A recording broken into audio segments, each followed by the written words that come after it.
So yeah, the first talk today is from Roman, and this is the first time that I'm gonna have the chance to hear him talk about bioinformatics. Wait, 1 second. Can you hear me? I think it's like, yeah, Yep. it was breaking up for just 1 second. Yeah, okay. So yeah, this is the first time I get the chance to hear a talk that's more like about the connection between Python and bioinformatics, and also about the connection between R, which he is an expert in, and Python, and specifically how to call R functions from Python. And he's going to show us actually all of this on a practical example of analyzing epigenetics data to predict age and ethnicity of cancer patients from some random data.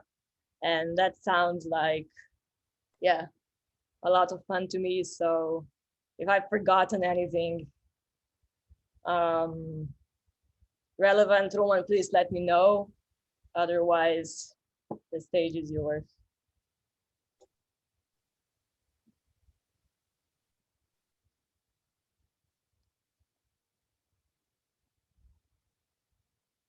Okay, that's a great segue, by the way.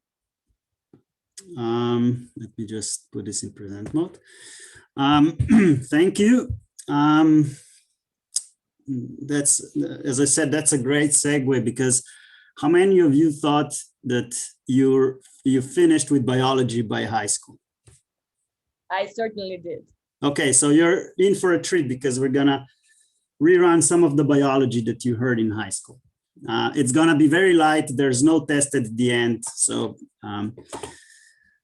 feel free to stop me and ask questions during the talk. I don't mind being interrupted at all. So if there's anything that's not clear, just unmute yourself and say stop and ask the question. But if you want, you can write in chat and we can go through the questions at the end. Oh, someone likes biology. Sorry? Someone likes biology in the chat already, and that's good to hear. Okay, excellent. Never personally liked it in high school, but I'm like 100% sure that you're gonna make me change my mind. So okay. Yeah, okay. Okay, so my name is Roman Luštrik. Most of you guys already know me, but for those that don't, I am a biologist by trade. Actually, my master's is in marine biology, and I wanted to study ecology because it didn't have molecular biology, or just a portion of it, because I didn't like chemistry.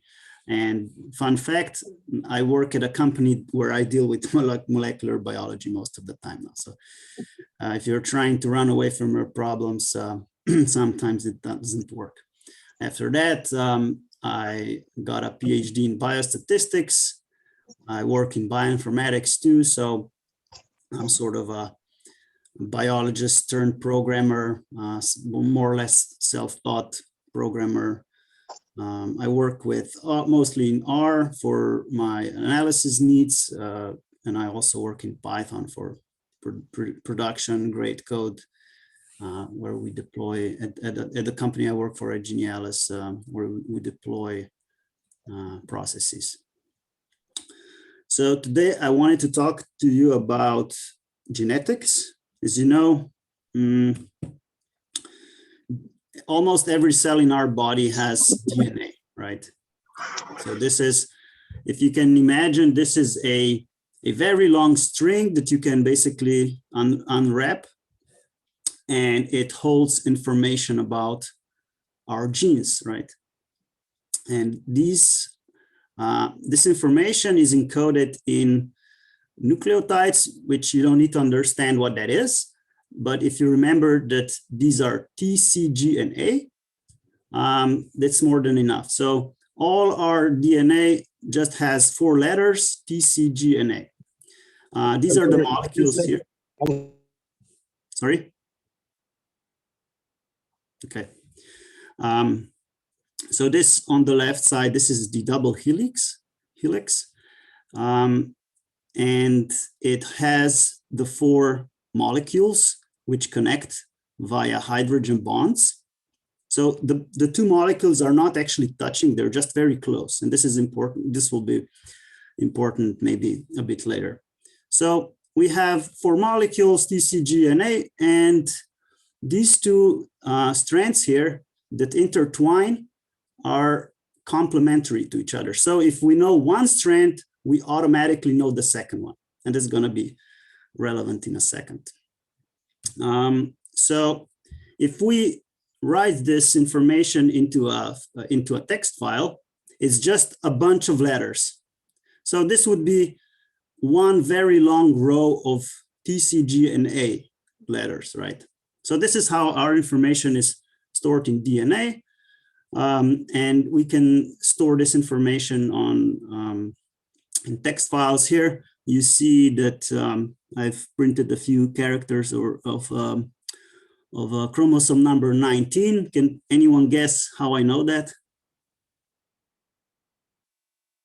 You look at the file name. Pretty obvious. Okay. Maybe to put in perspective, so human DNA has about 3 billion pairs, or 3 billion of these letters. If you put this into a text file and zip it, it comes out at about 1 gig. So this is the amount of information that each cell in our body encodes, or almost each cell. I'm sorry, why almost? You keep telling almost every cell, which ones do not have it? So for example, our red blood cells do not, or at their mature state, do not carry any DNA with them because they need space for carrying oxygen. Okay, but that's not very important. You can imagine that most of our cells have DNA. And why is that important? So this DNA can be packed into 23 chromosomes. They hold a lot of information for encoding genes. So each chromosome has a certain portion that encodes a certain gene. For example, there is a portion that corresponds to a gene that produces insulin. So this is the molecule that makes your that lowers your blood sugar.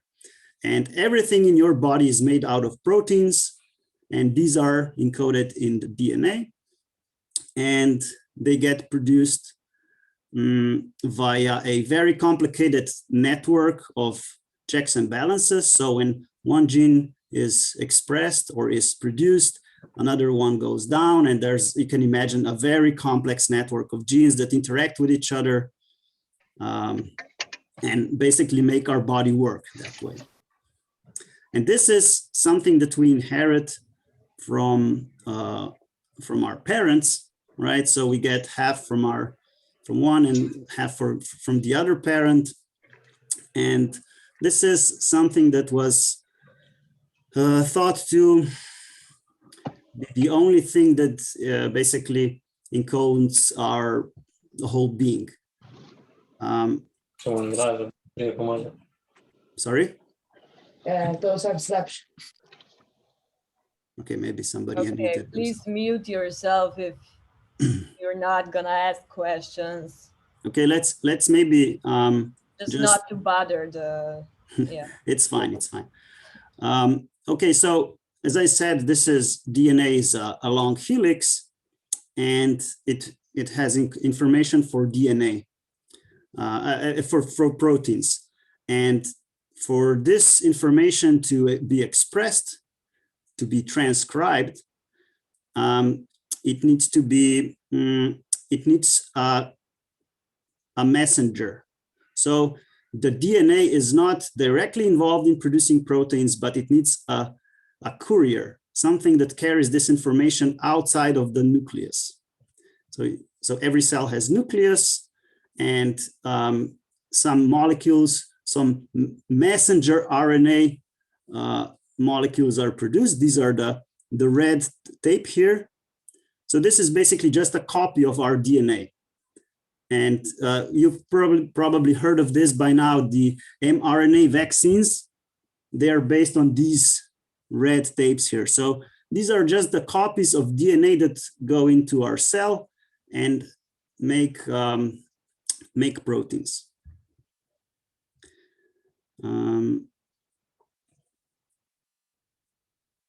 And this is basically how our bodies work on a very low level. You have DNA, it's producing copies, and those copies are responsible for producing proteins.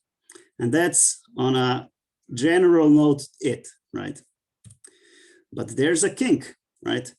So as I said, you have a cell up here on the left, its nucleus, its DNA inside, and this DNA is very coiled, very tightly packed. This is very high compression.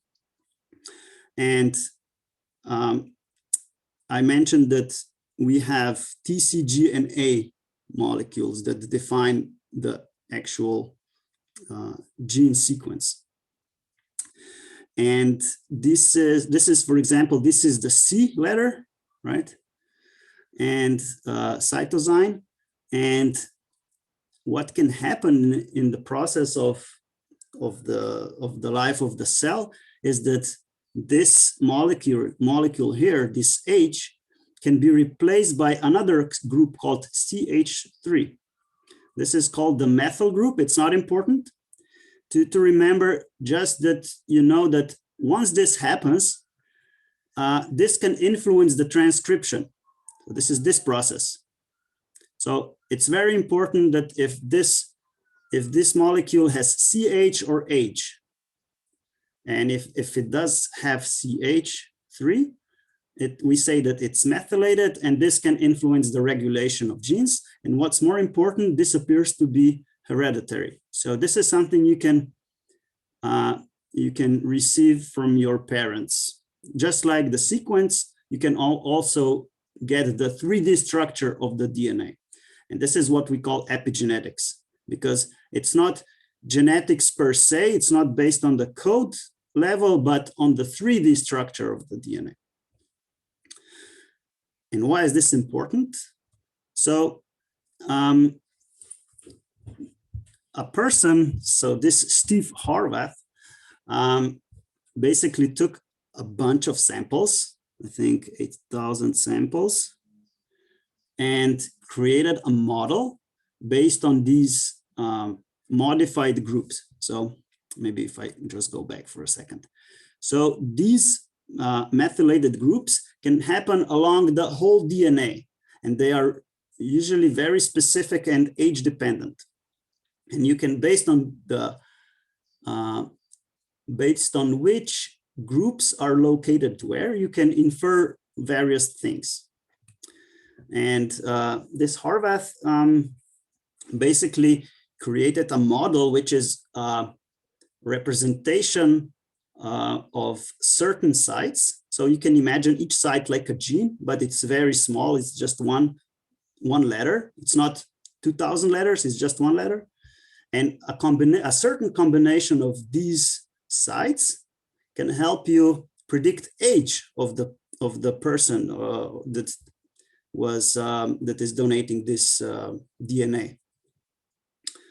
And in this paper, what he did is like I said, he created a model, and he predicted age based on it. So if this is a very crowded figure, but you don't need to understand it perfectly. So if you look at the top left figure here, on the x-axis, the horizontal axis, is his predicted value, what he thought the age might be.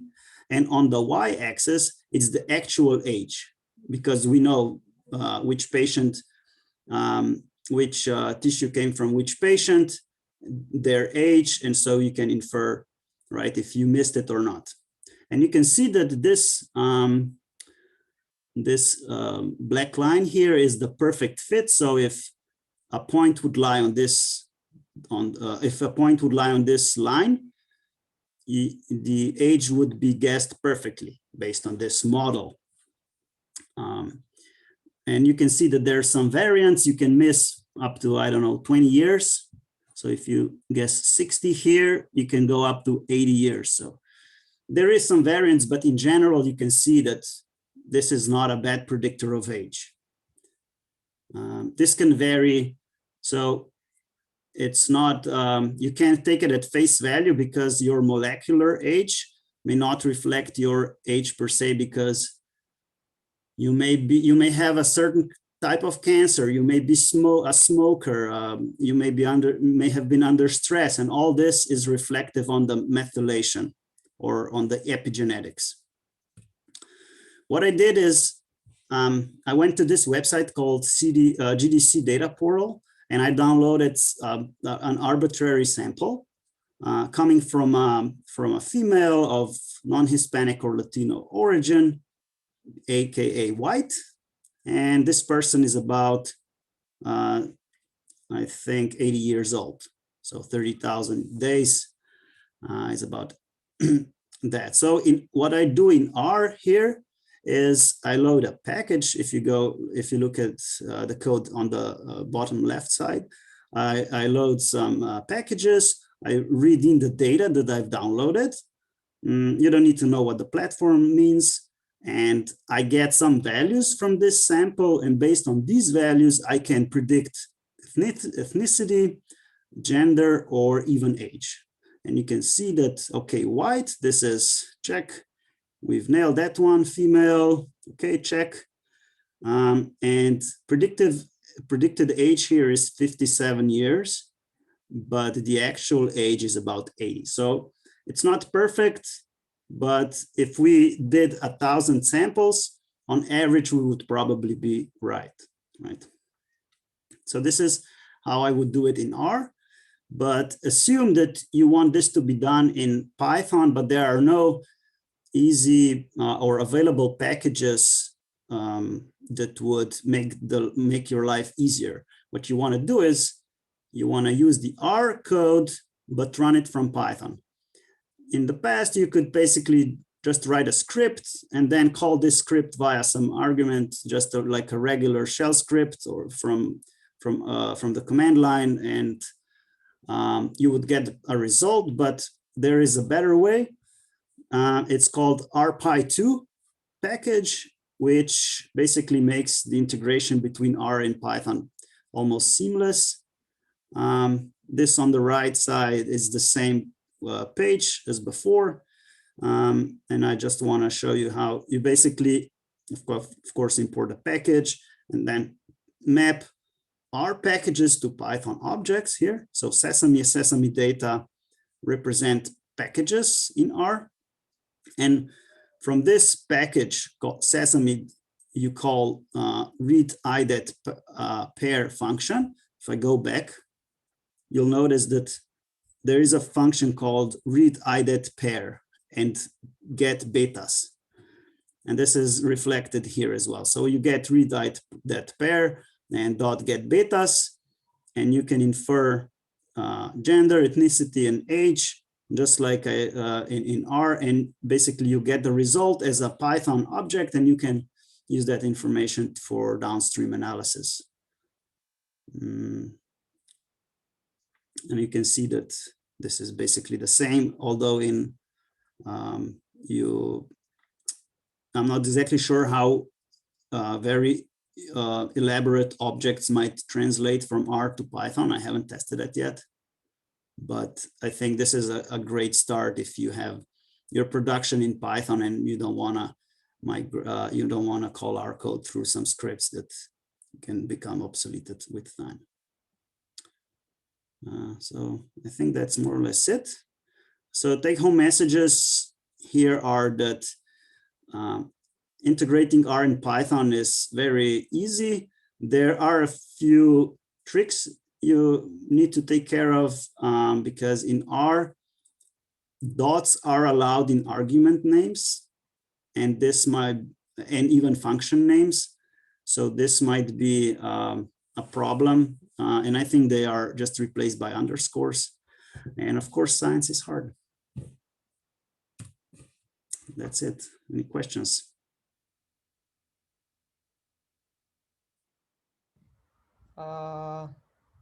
Yeah, please post your questions in the chat, or yeah, you can also mute yourselves to talk. I have a question that's kind of like, I really wish that someone, maybe if someone has a question, if there's someone else in here that has a background, maybe in something similar to biology, that would be awesome. And if not, I have a question from someone myself who's a developer. So it might be a stupid question, but 1 second. Peter has the question: are the objects native Python objects, or do they run in R runtime behind the scenes? So you get a Python object back, so basically a list, and you can use that to manipulate your data further. Yeah, but do you need to have R installed on your system? Yeah. Because it doesn't come pre-packaged in the Rp2 package, right? So you would have to carry a binary with your package, and I don't think that's, I haven't seen this done yet. Although what I think would be promising is to call a Docker container behind the scenes, run the code in there, and return the result.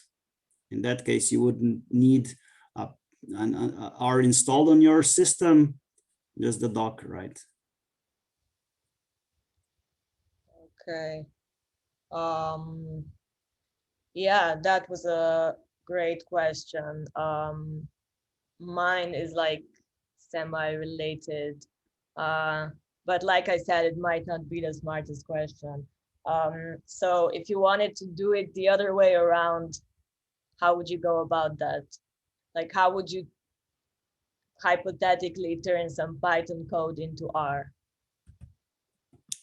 I think there's a package that does basically the reverse. Okay, that makes sense. Yeah, I'll Google for that as well. Yeah. Yeah, it could be Py to R or something, right? Yeah. Yeah. There's usually like analog solutions for stuff like that. Okay, so now here's a more interesting and practical question from Yura. He wants to know, how can I run this code on my DNA sample? Which provider should I use to get this data so I can run this analysis?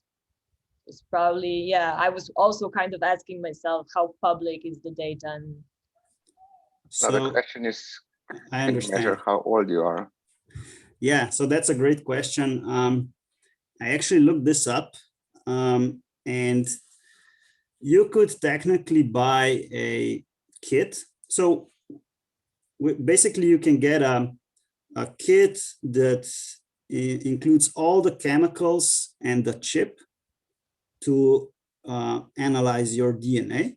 So basically you, I don't know, draw blood, isolate your DNA, process it within this kit, analyze it on the microchip, and you would get like a binary file from that.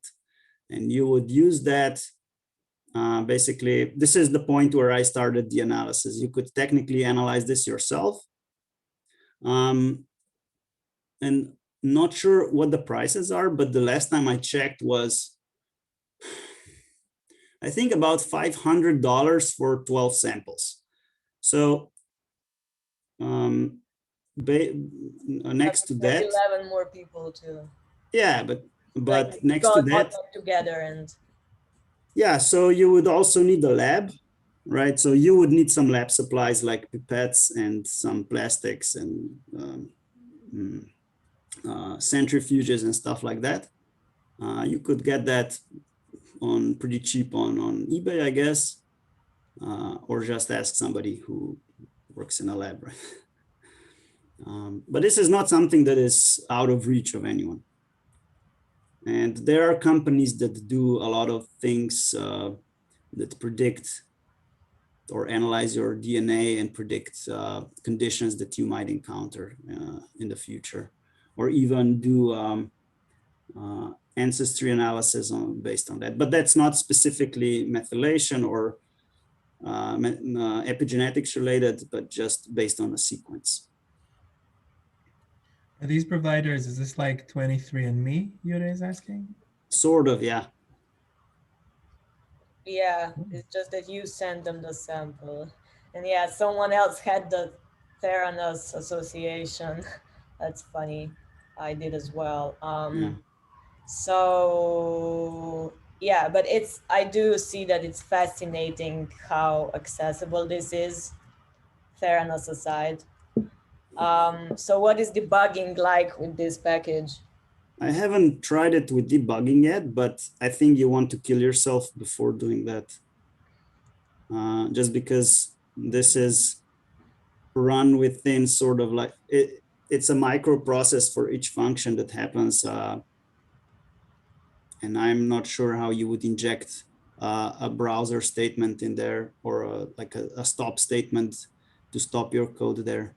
But it's for sure something that would be worthwhile to investigate. What about tracebacks? Are they printed like in an informative manner, or are they just hidden as by default in the R? I'll have to try that and I'll get back to you. Yeah, thanks. Right now, I've basically just ran code that works, and I haven't developed my own functions where I would need to debug much. And also how efficient would that be? Like, what's the efficiency compared to like analyzing lots of data with pure Python? Yeah, I think it probably depends on your R level skills.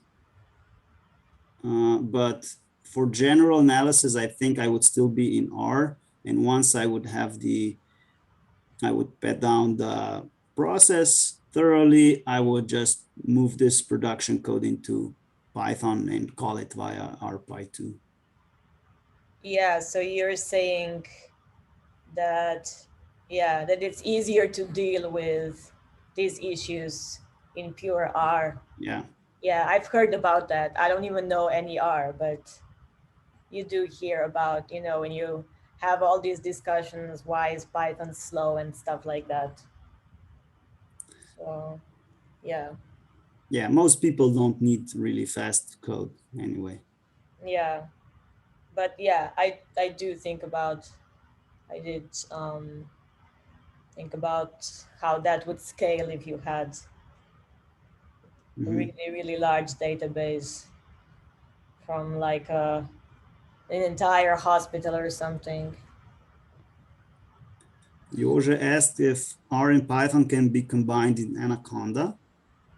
I can't say that they can't be, but there may be some Rp2 options where you could specify which binary Python uses. So which R binary Python uses. So I think there may be some ways to modify this or have it use the Anaconda build. I'm not an Anaconda or Conda or any of those tools user.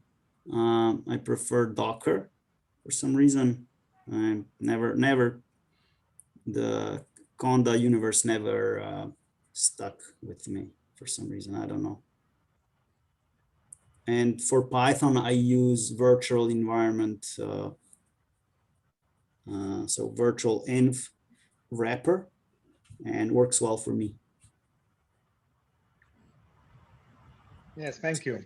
It's a matter of choice and where you jump into Python programming. Yeah. This is my way. So I was thinking I saw also R in Anaconda, but I was using R before for data analysis, and now I'm doing in Python. And I thought just this idea now is there in Anaconda is offering both. And so if I run both, if they will be crashing, if they are somehow in there, but okay.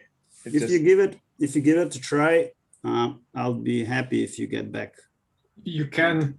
I've tried preparing the environment in Conda for like R packages combined with Python packages, and it does work, but you may get to issues like some other more lower level packages are clashing, and you can't create the environment due to that. So Yeah. I still recommend to separate those two. It's much easier to run it and also find any issues that arise. Thanks.